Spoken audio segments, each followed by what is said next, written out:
सच में time bomb बन चुकी है चाइना की इकोनॉमी। कैसे और कब बदलेंगे ड्रैगन के दिन, जानिए क्या है विशेषज्ञों की राय। आपको इस वीडियो में यही बताने वाला हूं कि चाइना की इकोनॉमी किस तरीके से बदलती चली जा रही है। चाइना इस समय मुश्किल की दौर से गुजर रहा है। देश की अर्थव्यवस्था संकट में आ चुकी है और राष्ट्रपति शी जिनपिंग का ब्लड प्रेशर दिन पर दिन बढ़ता जा रहा है। कई विशेषज्ञों ने इस स्थिति को देश के लिए असाधारण मुश्किल वक्त करार दिया है। काफ़ी सारी समस्याओं से घिरा नज़र आता है चाइना, या हम कह सकते हैं चाइना के अंदर से इंडस्ट्री जा रही है और बहुत सारी मंदी आ चुकी है। चीन पिछले 6 महीनों से खराब दौर में है और अर्थव्यवस्था के लिए एक के बाद एक बुरी खबरें आ रही हैं। कम जीडीपी, युवाओं में बढ़ती बेरोजगारी, कम विदेशी निवेश, कमज़ोर निर्यात और मुद्रा और रियल एस्टेट में आया बड़ा संकट। अमेरिका के राष्ट्रपति जो बाइडेन ने हाल ही में दुनिया की दूसरी सबसे बड़ी अर्थव्यवस्था को टाइम बम बता दिया है। साथ ही उन्होंने देश में बढ़ते असंतोष की भविष्यवाणी भी कर दी। बाइडेन की टिप्पणी का चीन के राष्ट्रपति शी जिनपिंग ने जवाब दिया। उन्होंने कहा कि अर्थव्यवस्था में मजबूत और क्षमता है। इसके साथ ही जिनपिंग की अर्थव्यवस्था का बचाव करते हुए, हालांकि विशेषज्ञ इस मामले पर अलग अलग राय रखते हैं। विशेषज्ञों का मत अलग अलग हो भी सकता है। कई आर्थिक विशेषज्ञों का कहना है कि अर्थव्यवस्था में जल्दी कुछ होगा, इस बात की संभावना नहीं है। हालांकि यह सच है कि चीन को बड़ी और गहरी चैलेंजेस का सामना करना पड़ रहा है। उनका मानना है कि चीन की आर्थिक समस्याओं का केंद्र इसका रियल एस्टेट मार्केट है। रियल एस्टेट इसके कुल बाजार का संपूर्ण संपत्ति का 1/3 हिस्सा है। 2 दशकों तक इस क्षेत्र में तेज़ी देखी गई क्योंकि डेवलपर्स निजीकरण को आगे बढ़ाने में लगे हुए थे। लेकिन साल 2020 में संकट आ गया और देश कोविड-19 की चपेट में आ गया।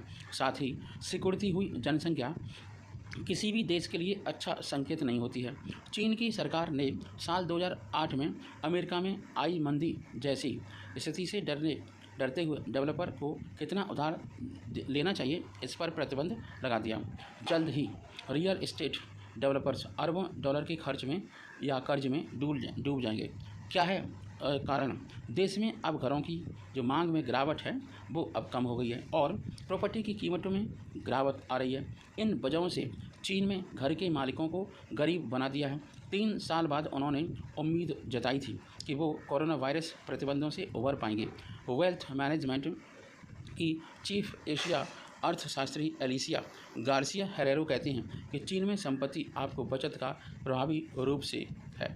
मतलब हाल ही में अगर हम देखें तो ये शेयर बाज़ार या कम ब्याज दरों वाली बैंक खातों में पैसा डालने से भी बेहतर लग रहा था।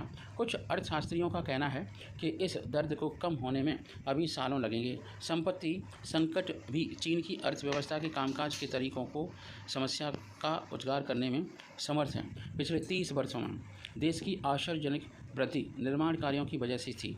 सड़कों, पुलों और रेलवे लाइनों से लेकर कारखानों, एयरपोर्ट्स और घरों तक का निर्माण हो रहा था। हालांकि कुछ अर्थशास्त्रियों का मानना है कि यह दृष्टिकोण अब बदलने वाला है। अर्थव्यवस्था की दिशा में बदलाव के लिए और राजनीतिक विचारधारा में बदलाव की आवश्यकता है। हाल ही में चीनी कम्युनिस्ट पार्टी सीसीपी द्वारा जीवन पर कड़ी पकड़ और जिनपिंग की सीसीपी पर कड़ी पकड़ को देखते हुए ऐसा नहीं लगता कि नेतृत्व यह तर्क दे सकता है कि यह आवश्यक भी नहीं है। अपनी ही असफलता का शिकार है चाइना। कुछ महीनों में चीन अपनी ही सफलता का शिकार है, वो मानने को तैयार नहीं है। वर्तमान विकास दर केवल तभी धीमी मानी जाती है जब आप इसे पिछले वर्षों के चौंकाने वाले उच्च आंकड़ों से तुलना करते हैं। सन 1989 से चीन ने औसतन 9% प्रति वर्ष की वृद्धि दर की है। 2023 में यह आंकड़ा 4.5 होने का अनुमान है। यह बड़ी गिरावट है, लेकिन अभी भी अमेरिका, ब्रिटेन, अधिकांश यूरोपीय देशों की अर्थव्यवस्थाओं से बहुत अधिक है। कुछ लोगों ने तर्क दिया है यह चीन के नेतृत्व को ठीक लगती है। चीन के नेतृत्व में इसमें कोई कमी नहीं आने वाली।